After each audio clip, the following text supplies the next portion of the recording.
el primer domingo que nos reunimos, no del año, que nos reunimos. Bienvenidos a todos. Y hay algo que ocurre en la mayoría de esas fechas que hemos pasado, fechas muy significativas para unos, para otros no tanto. La Nochebuena, la Nochevieja, Reyes, la cabalgata, todos están en la calle, hay mucha gente. Algunos hemos vivido con mucha ilusión, los niños, los regalos, pero también en diciembre, algo muy importante para los argentinos y por tristeza de otros, Argentina es campeona del mundo. Bueno, tengo que decirlo. Hay situaciones que tienen la capacidad de captar nuestra atención, de bloquearnos. Es como una especie de anestesia que a veces nos aleja un poco de la realidad de la vida, por supuesto, no más que otros, ¿no? A veces perdemos la razón, podemos ver ahí, mira dónde se ha montado esa gente. Están festejando el mundial. Otros perdemos, en los semáforos se montaron, algunos accidentes ha ocurrido, pero me da vergüenza lo que voy a mostrar. Pero hay algunas familias, sus esposas le obligan a sus maridos a hacer lo que no quieren. De hecho, esa pintura me dio alergia. Perdón a los brasileños que están por ahí. La verdad, algunos perdemos el sentido, ¿no? ¿Cómo hace eso un brasileño? Hay como una especie de, como si fuera un atraco, un robo de nuestro afecto. En esas circunstancias, en esas situaciones, en esos momentos, todo nuestro ser está enfocado y entregado al disfrute que esas situaciones nos regalan. Todos sabemos de la situación también económica que vive Argentina. Está bastante horrible. Y la ministra, no voy a hablar de política, pero la ministra ha hecho una afirmación que me llamó mucho la atención. Ella dijo así: el mundial dura un mes y no va a hacer gran diferencia. O sea, las demás cosas pueden esperar. Lo que importa es como dar un chute de alegría a los argentinos, de felicidad. Las demás cosas pueden esperar. Y no solo en el fútbol, como Nochebuena, Nochevieja, a veces Reyes, tiene la capacidad de descentrarnos un poco, quizá quitar un poco de nuestro enfoque, ¿no? Pero voy a decirles algo que ustedes no lo saben. Eso sí no lo saben. Después de esta fecha, hoy estaba justo hablando con Guillermo, hay algo que ocurre el día siguiente, hay que trabajar. Eso ustedes no saben. La vida sigue. Habrá circunstancias fáciles, otras muy difíciles que enfrentar. Habrá sufrimientos, que también son situaciones que suelen distraernos de nuestro foco, de nuestra realidad. A veces nos desvía de nuestras metas.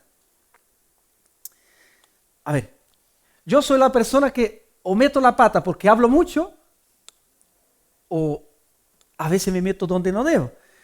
Y cuando yo llegué antes de venir a España, yo fui a Portugal y estaba trabajando en una empresa, una constructora, y he visto, no sé si vosotros, conocen, los toritos, las traspaletas, aquellos que agarran los pales, los montacargas, y yo vi uno ahí aparcado y yo dije, ¿sabe qué? Tengo una idea, ¿y si yo pruebo? A ver si me sale conducirlo o no, pilotar. Y yo, esto es así, marcha atrás, y escucho un ruido, ¡pa! Cuando yo miro atrás, una de las ruedas cayó.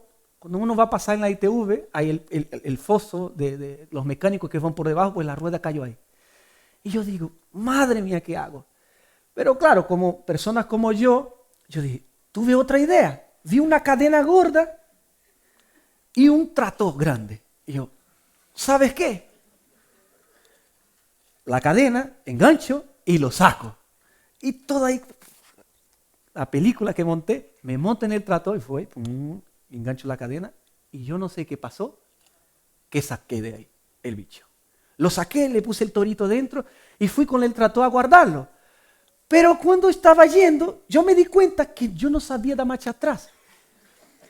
Había tantos cambios ahí que yo era uno de esos grandes, no eran pequeños, y solo iba para adelante. Yo dije, ¿qué hago? Y la pared de la nave se estaba acercando demasiado.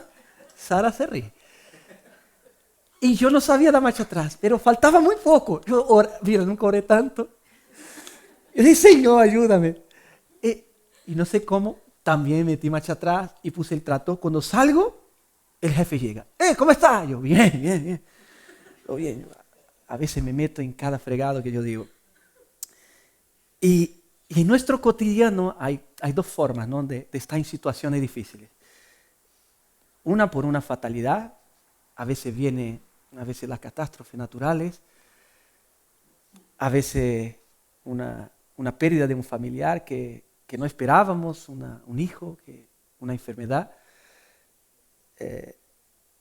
Pero hay otras que nosotros provocamos. Y antes de entrar en una aflicción, las circunstancias, lo que se presentan no son desfavorables. Son situaciones que te llaman la atención. Se presentan circunstancias muy apetitosas. O sea, el torito para mí era, wow, que voy a hacer algo que nunca hice en mi vida. Prometedora. Y yo elijo seguir tras la promesa del disfrute que dura muy poco y luego me encuentro en circunstancias que no son deseadas, en circunstancias que no son agradables. En mi caso, agarrar el torito. Con el mensaje de hoy, yo no quiero herir la sensibilidad de los que sufrimos. Todos sufrimos. No es mi idea. He tratado con personas que tienen la habilidad como yo de meterse en problemas, en fregados, como decimos. Y a veces pienso, y ya he tratado con personas como yo y digo, ese merece lo que en la circunstancia que está.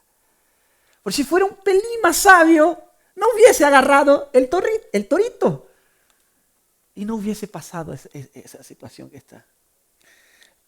Pero la pregunta que hago es, ¿cómo Dios trata con ese tipo de gente? De personas como yo.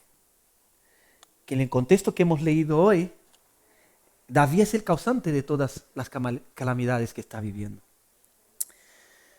Por lo tanto, la pregunta que me viene, ¿qué es el sufrimiento? ¿Qué es el sufrimiento? Y hablé con alguien, yo hablo mucho, como hablo mucho, hablo con muchas personas.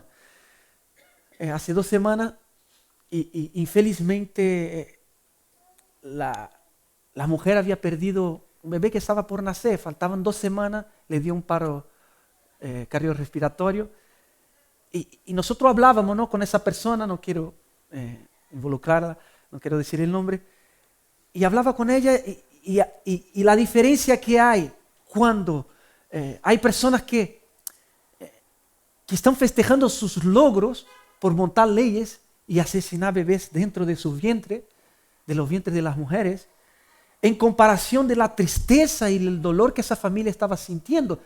Y esa persona no es creyente, pero me dio una afirmación increíble que yo dije, ese tiene cambios profundos en la cabeza. Él me dijo, el dolor de la pérdida de un hijo es proporcional a mi nivel de amor por él. Si el motivo que sea, yo quiero a esa persona, yo quiero a ese bebé, de una forma o de otra voy a sufrir. De lo contrario, si yo pierdo algo que no me importa, no me interesa, no me gusta, me molesta, lo que me puede causar es quizá una sensación de alivio o quizá una indiferencia, no me importa nada. El dolor es algo que molesta, es un aviso que algo no va como queremos, es la insatisfacción de algo que se ha perdido. El sufrimiento, el dolor que le acompaña, es la respuesta a la pérdida de algo que yo valoro. Por lo tanto, el sufrimiento está directamente conectado con aquello que amo. Solo sufro por aquello que atesoro.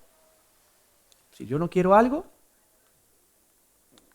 no me importa perderlo. Acerquemos al contexto de ese pasaje de David para ver lo que Dios nos quiere hablar hoy.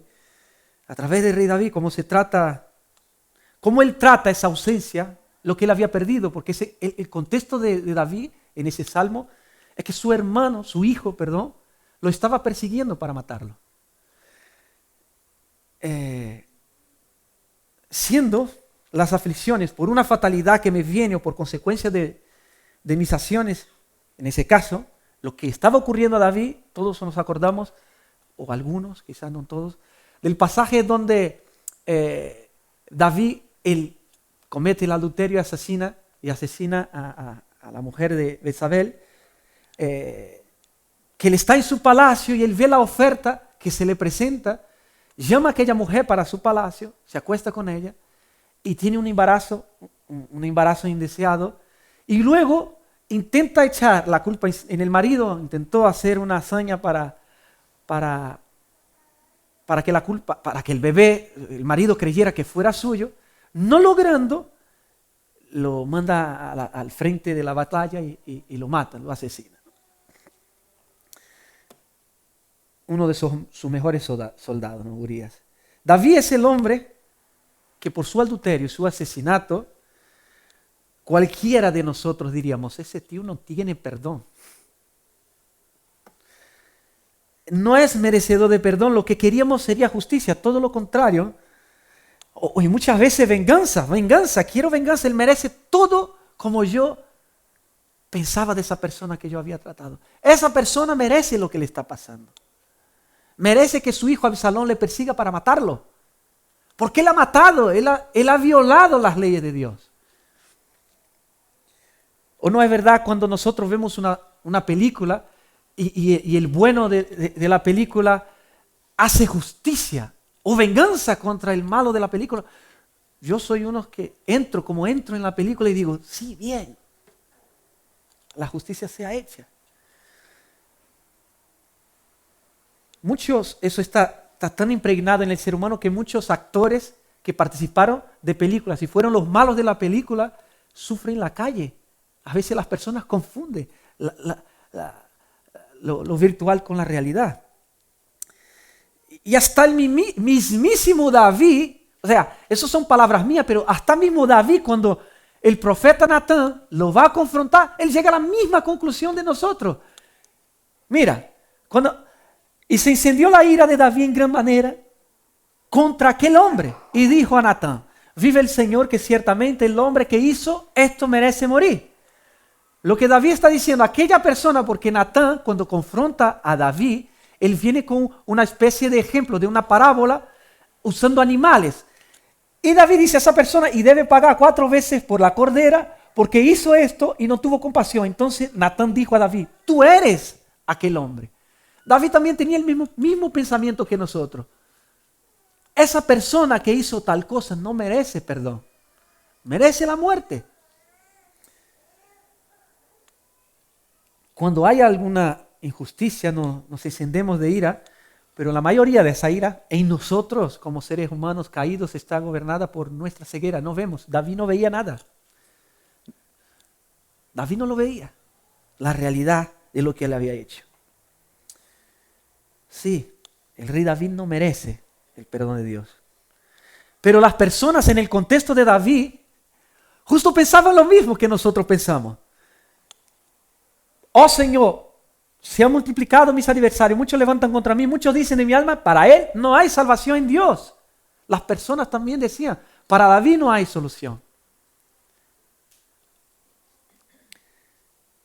Pero, ¿cómo David abarca ese tema? Aún sabiendo que él era culpable de lo que estaba ocurriendo.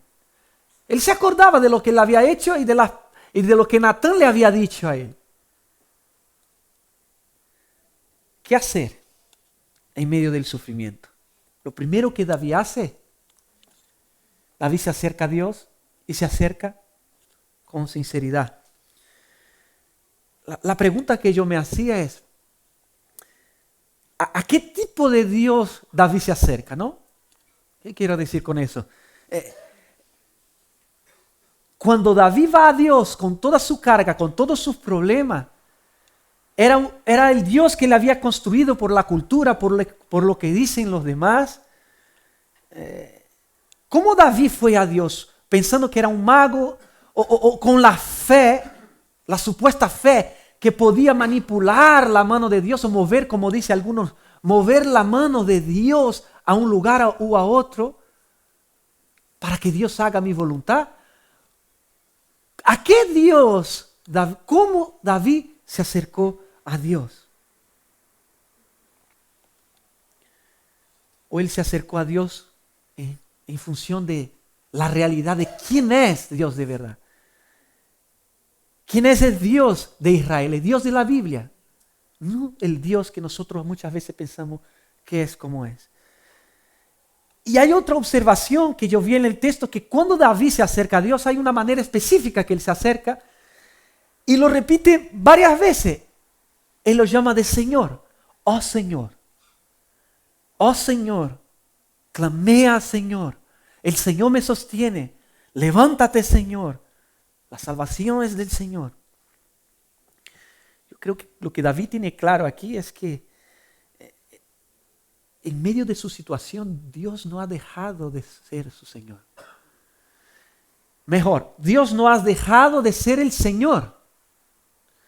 Dios en ningún momento ha dejado de controlar la situación. Yo siendo, escuche bien, yo siendo el causante o no, Dios no deja de controlar la situación. Independientemente si yo lo percibo o no. Porque muchas veces no lo percibo. Pero en la práctica, de verdad, cuando venimos a la iglesia decimos Señor. Cuando decimos, ¿qué significa que Él es mi Señor? De verdad, cuando yo estoy en una circunstancia muy compleja, difícil, esa realidad se encarna en que yo descanso en que Él está controlando todas las cosas. Pero también yo me acerco a Dios demandándole, resuelva mis problemas, resuélvame mis circunstancias difíciles. O voy con manos abiertas. Te entrego, Señor, ahí está mi vida. Haga lo que quiera. Pero también yo digo que es muy fácil subir aquí y decir eso. Es muy fácil decir, entrega tus problemas al Señor. Pero vivir. El gran dilema de nuestras vidas como seres humanos caídos es que nos aterra. Tenemos pánico a perder el control. Nos da pánico. No lo queremos soltar. A David lo quieren matar. Hay personas que están contra él, pero se levantan más enemigos, más personas todavía persiguiéndolo. Y en esos momentos es muy fácil para cualquiera de nosotros buscar refugio en cualquier otro lado. Estamos aturdidos, bombardeados. Hay situaciones que como hemos dicho, nos desenfoca. En ocasiones no entendemos lo que está pasando. Otro día hablé con otra persona que ha perdido a su hermano. Me dice, no entiendo. Es muy duro para mí aceptar eso. No lo acepto. Nos afectan.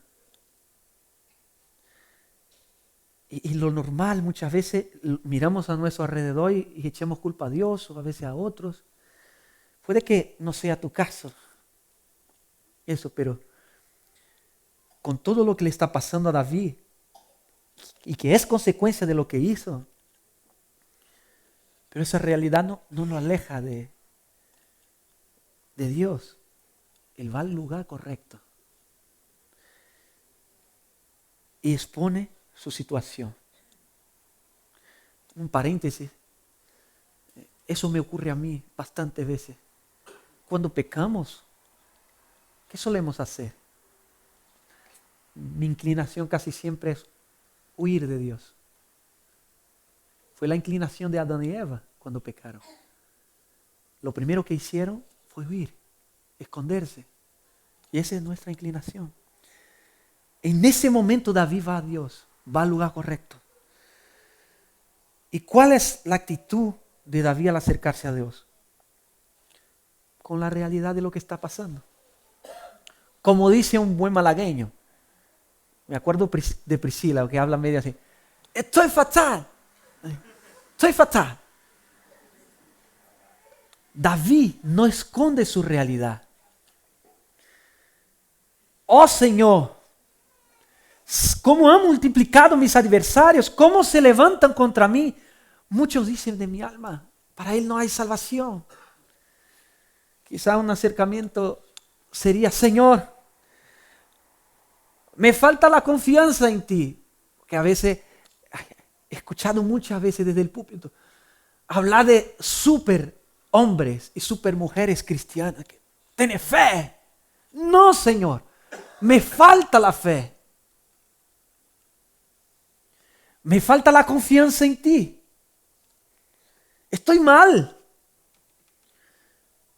La vida me parece injusta. No veo el futuro.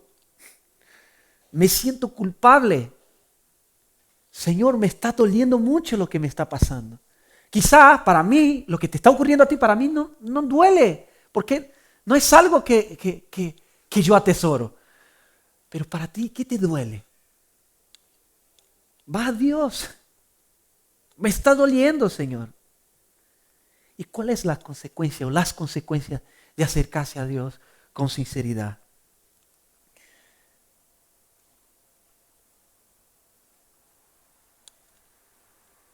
Vemos que David, en su caso, él mira a otro lado. Y con eso no estoy diciendo que debemos obviar lo que estamos sufriendo, nuestros momentos de dolor, no. Yo no me refiero a tapar los ojos para mi dolor. Es cierto que es muy difícil, muchas veces lo que estamos viviendo, muy duro. Hay mucha tristeza, me está pasando muchas cosas horribles. Me critican, viene a por mí, se levanta más enemigos. Y de verdad, ustedes lo saben, todos aquí que estamos ya hemos sufrido de alguna manera. Se presentan desafíos muy dolorosos en la vida que ninguno de los que estamos aquí nos gustaría que nos pasara. Pero hoy Dios nos presenta la mejor decisión que podemos tomar en medio de cualquier aflicción, incluyendo cuando estamos derrotados por los pecados que cometemos.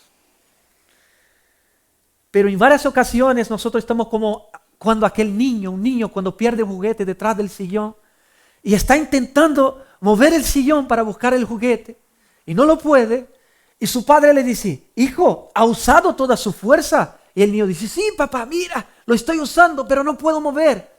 Y el padre, ¿no lo has usado toda su fuerza? El niño, sí, papá. El padre dice, no me has pedido para que te lo mueva. Tu fuerza, mi fuerza, es tu fuerza. En Romanos 8:11 dice, pero el Espíritu que levantó a Cristo de los muertos habita en vosotros.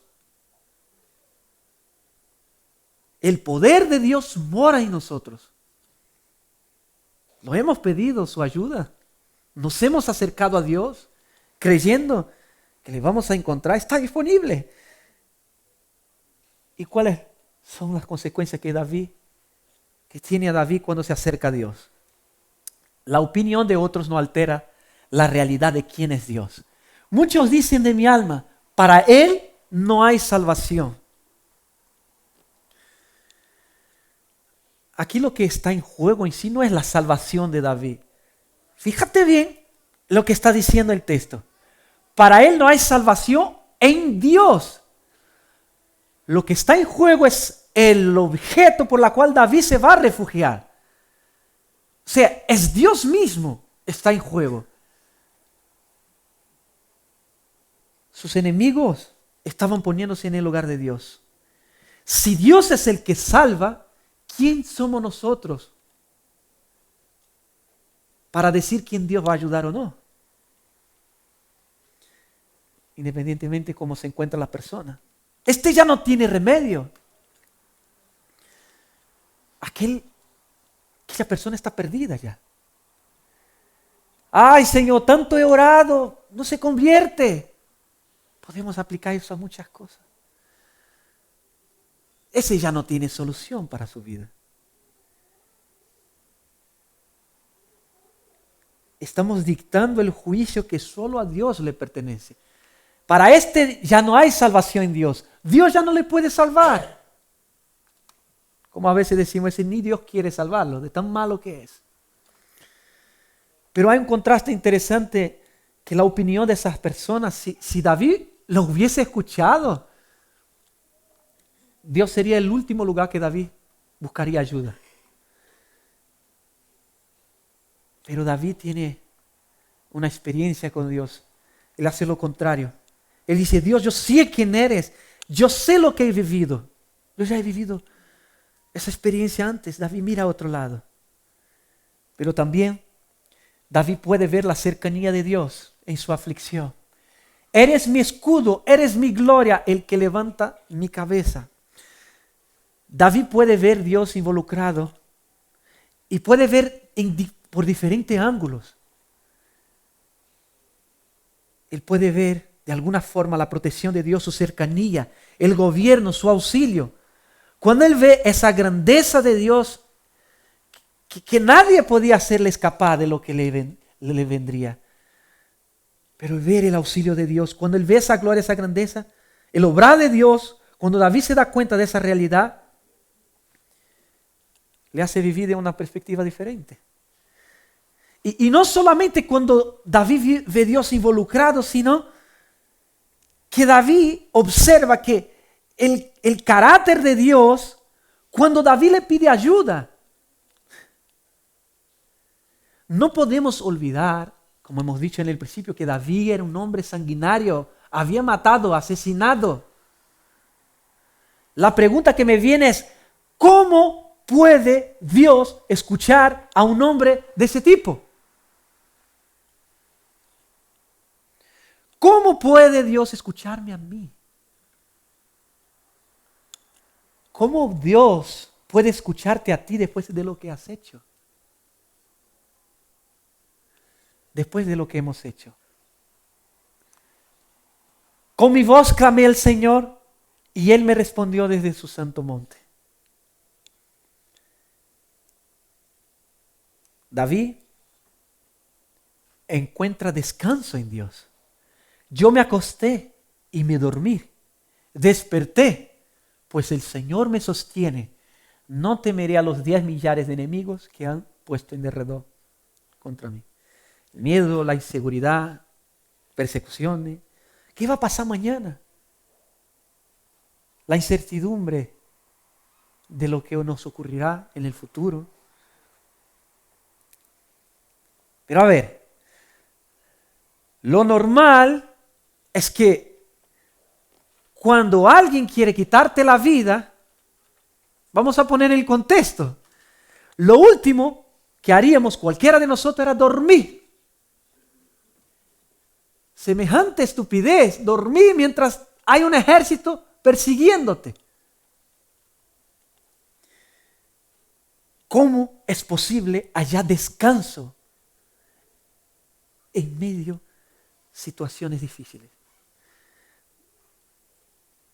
La respuesta a confiar llegó cuando David miró sus circunstancias, el obrar de Dios en todo el proceso y llegó a la conclusión. Cuando fui al Señor encontré algo lo contrario de lo normal. La respuesta de Dios. Oh Dios,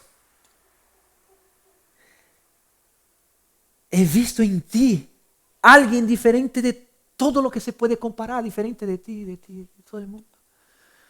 Un Dios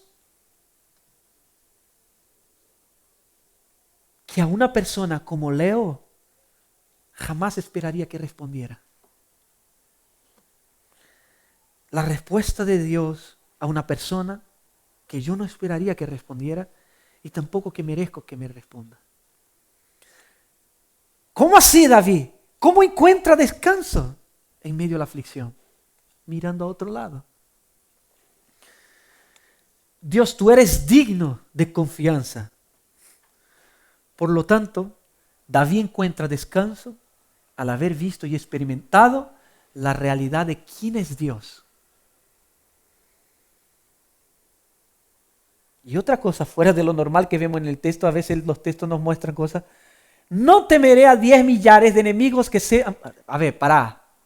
Vale, hay un enemigo que te está buscando. Vale, si tú te escondes en una caverna, puede que te duermas, despierta cada momento, vale.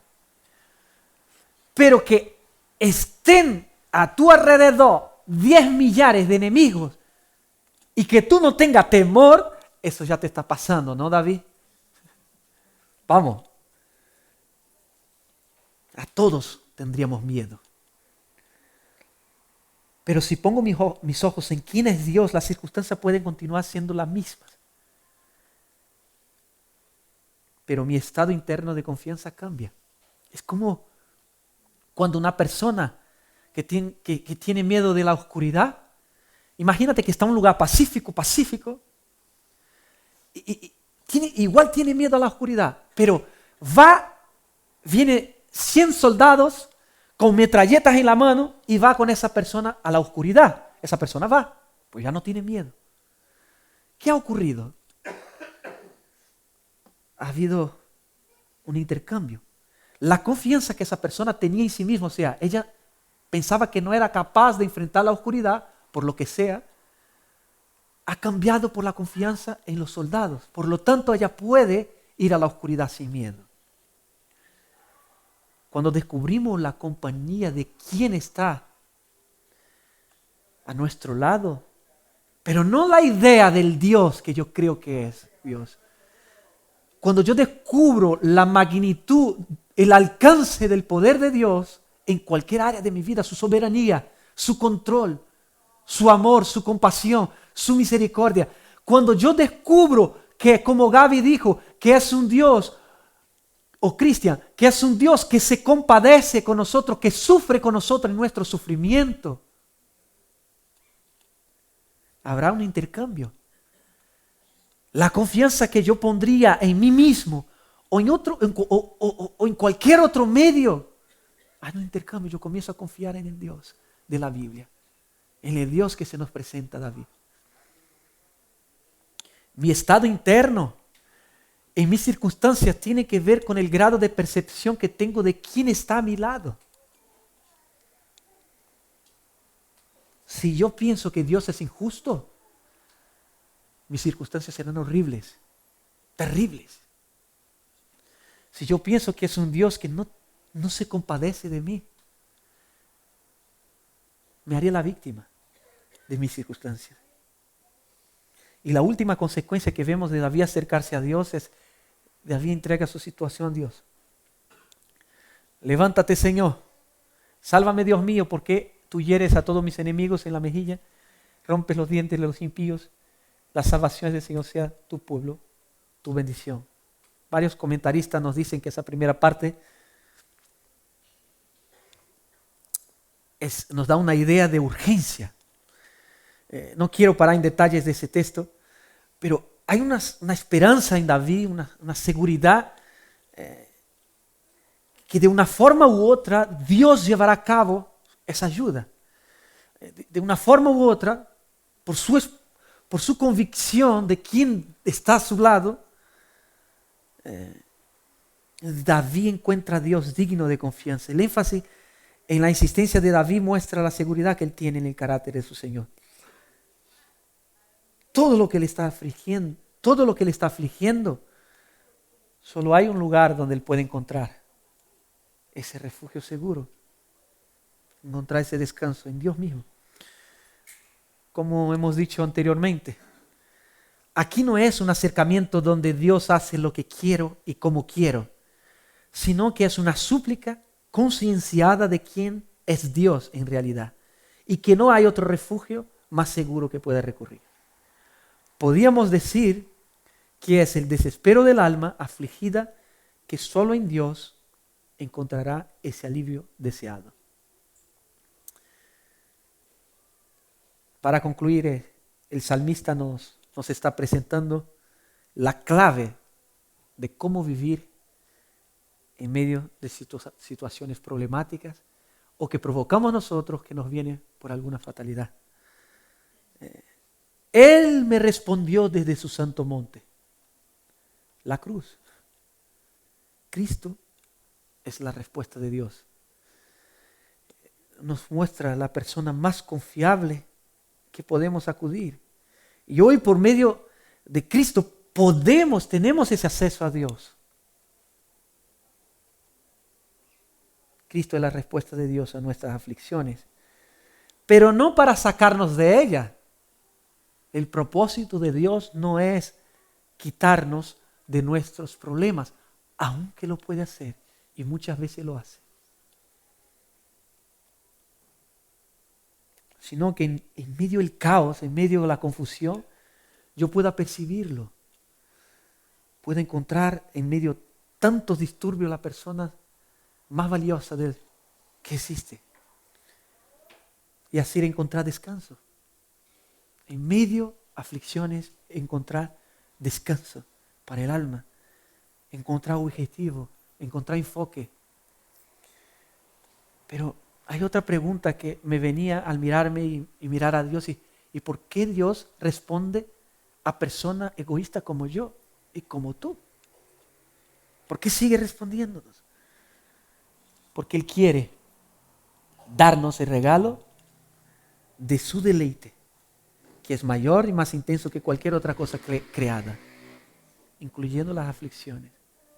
Dios nos promete que el gozo que está disponible a experimentar en medio de la aflicción, supera al dolor y a la tristeza que me genera esa aflicción. Mi deseo es que de verdad las afirmaciones que hacemos en Romanos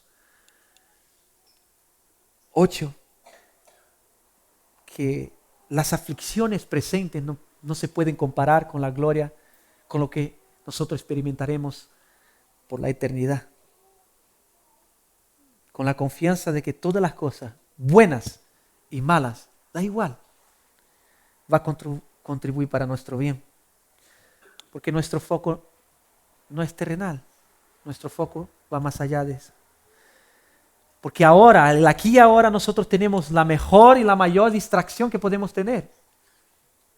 La mayor y la mejor distracción. A Cristo mismo. Y mi deseo para todos, para mí, porque yo también sufro, es que en medio de tanta desgracia en ese mundo, tantas aflicciones, y que nos toca a todos, podamos vivir en ese mundo caído mirando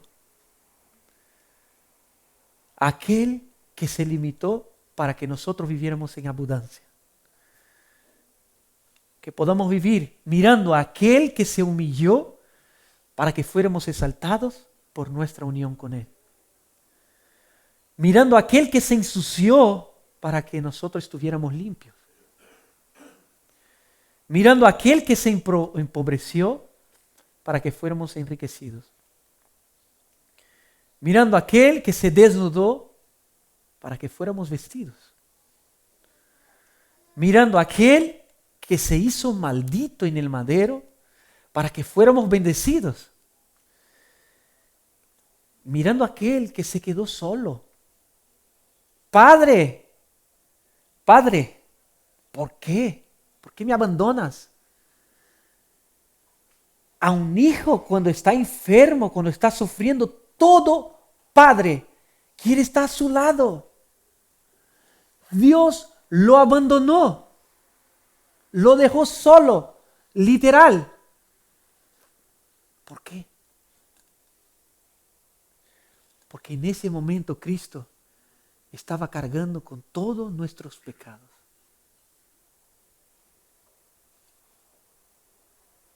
Que podamos vivir una vida mirando a aquel que descendió al horror de la muerte y resucitó para proporcionar un suministro ilimitado de misericordia y gracia. Eso es gracia. Nuestra herencia es Cristo. Todo lo que Él logró es nuestro, por derecho. El refugio más seguro que podemos acudir es ese. Es aquel que se desprotegió para darnos esa protección, que se limitó para que hoy pudiéramos ir al trono de la gracia y encontrar la respuesta oportuna. Solo tenemos que querer. La salvación es del Señor. Sea sobre tu pueblo tu bendición. Señor, te damos muchísimas gracias. Es difícil, mejor dicho, es imposible. Primero no está aturdido. Primero no desenfocarnos cuando estamos inmersos en aflicciones bastante desafiantes de llevar. Pero también por otro lado yo digo que es imposible vivirlo de la forma que he predicado hoy, Señor. Solo hay una forma de que yo pueda ser capaz de vivir. Si yo puedo vivir en ti, Señor. Si tú como mi papá me da la fuerza, me da se revela a mi vida tal como eres, para que yo pueda ir creciendo en confianza y creciendo en superar, Señor, ese dolor. Ayúdanos a verte en cualquier circunstancia de nuestra vida, buenas o malas. La belleza que hay en ti, la belleza que hay en la cruz, la belleza que hay en la entrega que tú has hecho por nosotros.